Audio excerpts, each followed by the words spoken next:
ஒரு விஷயத்துக்கு அடிக்ட் ஆகுறதுன்றது ரொம்ப சுலபம். ஆனால் அதே விஷயத்திலிருந்து வெளியில் வாரதுன்றது நம்ம நினைக்கிற அளவுக்கு சுலபம் கிடையாது. அதுலேயும் அந்த விஷயம் உங்களுக்கு நிறைய பிடிச்ச விஷயமாக இருந்தால் இன்னுமே கஷ்டமாயிடும்.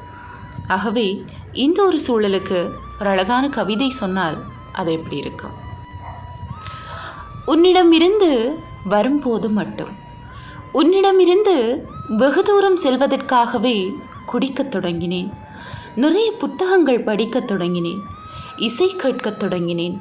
வெப்சீரிஸ்கள் பார்க்கத் தொடங்கினேன். அரட்டை அடிக்கத் தொடங்கினேன். இலக்கற்று அலைந்து திரியத் தொடங்கினேன்.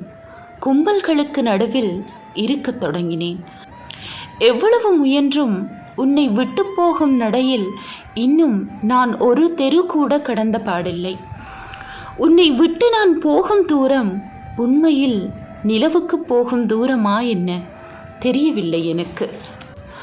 உன்னிடம் வரும்போது இருந்த தூரம் மட்டும் ஏன் ஒரு வேலியை தாண்டுவது போல அத்தனை சிறியதாக இருந்ததென எனக்கு தெரியவில்லை. மேலும் இதெல்லாம் ஒரு பிரம்மையின் தூரங்கள் தான் என்று யாரும் சொல்லிவிடாதீர்கள்.